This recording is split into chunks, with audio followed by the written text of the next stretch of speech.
কি হতো যদি জিরায় সেন্সে হোকাগে হতো, নারুটোর লাইফে কি কি চেঞ্জ হতো, কোনোহা ভিলেজে কি কি চেঞ্জ হতো, ফোর্থ গ্রেড নিনজা ওয়ার্ডে কি হতো, এই সব কিছু আমরা আজকের এই ভিডিওতে জানবো। তো তোমরা চাইলে আমার ফেসবুক পেজ অ্যান্ড ইনস্টাগ্রাম আইডিটা ফলো করে দিতে পারো। So let's start the video.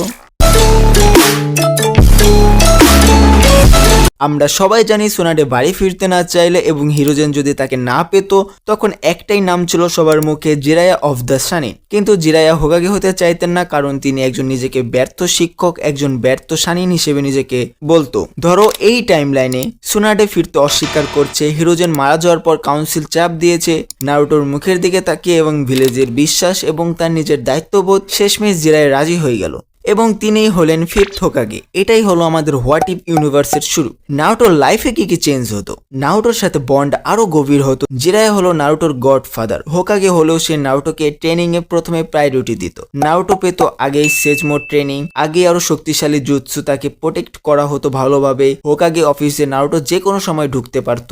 জিরায়া নারুটোকে শুধু ছাত্র না, সেরে হিসেবেও দেখতো। নারুটো আকাতসুকি ফাইটের প্রস্তুতি 2 থেকে 3 বছর আগেই শুরু করতে পারত। জিরায়া জানতো পেইন সংগঠন সম্পর্কে সবকিছু, সে নারুটোকে 100% প্রস্তুত করত। পেইনের ফাইটিং প্যাটার্ন, রিনেগান ক্ষমতা, আকাতসুকি সদস্যদের তথ্য, জিনচুরিকিদের টার্গেট করা। নারুটো পেইন ফাইটের আগেই অনেক শক্তিশালী হয়ে যেত।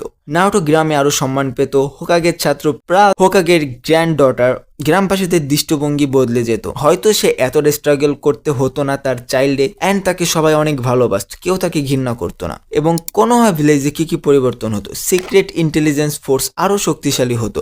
জিরায় হলেন বিশ্বের সবচেয়ে বড় স্পাই। হোকাগে হিসেবে তিনি অ্যানবো, রুট, নিজে স্পাই নেটওয়ার্ক মিলিয়ে এক সুপার ইন্টেলিজেন্ট টিম বানাতেন। ফলে আকাতসুকির প্ল্যান আগেই ধরা পড়তো, ওরোচিমারুর কোনো লুকানো ল্যাব টিকতো না, অন্যান্য ভিলেজের মুভমেন্ট সবসময় নজরে থাকতো। পেইন আক্রমণ বন্ধ হয়ে যেতে পারত। জিরায়া ইহাইকো, নাগাতো, কোনানকে চেনেন, তাই তিনি জানতেন পেইনকে আর পেইনকে কিভাবে থামাতে হয়।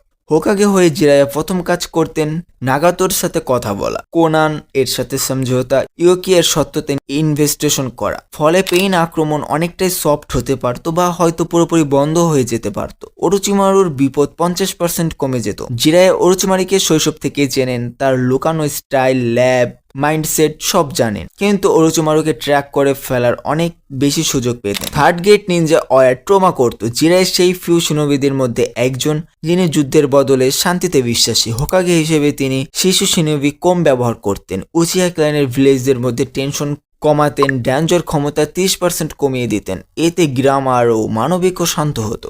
সব হোয়াটির গল্পে ভালো এর সাথে কিছু খারাপ দিকও থাকে। জেরায় হোকাগে হলে কিছু বড় সমস্যাও হতো।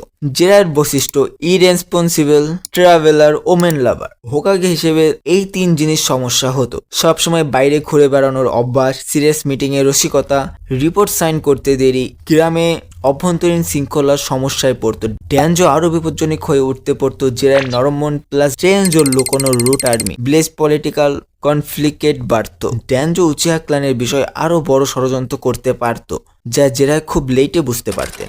জেরায়ের যুদ্ধনীতিতে দুর্বল, তিনি অসাধারণ শিনোবি কিন্তু একজন কমান্ডার হিসেবে সুনাডে প্লাস কাকাশির মতো এত রাজনৈতিকভাবে শক্ত নন। যুদ্ধের সময় কুইক ডিসিশন নেওয়া সমস্যা হতে পারত। ফোর্থ গ্রেড নিনজায় কি কি পরিবর্তন হতো, কাবুতো ইরোটেন্সে শুরুতেই শনাক্ত হয়ে যেতে পারত, কারণ জেরায় স্পাই নেটওয়ার্ক, ওভার ওয়াচ, কাবুতোর অতীত সম্পর্কে জেরায়ের ডিপ নলেজ, ওরোচিমারুর ল্যাবগুলো আগেই ধ্বংস করা যেত।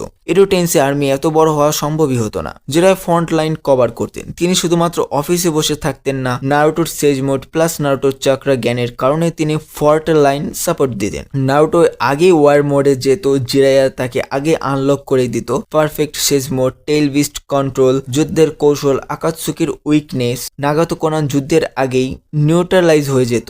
জেরায়ের ডেথ না হলে নাগাতো পেইন হতো না, কোনান তার বিরুদ্ধে দাঁড়াতো না, আকাতসুকি ভেঙে যেত না, কারণ কাগুয়া পর্যন্ত স্টোরি লাইন কমপ্লিটলি পরিবর্তিত হয়ে যেতে পারত।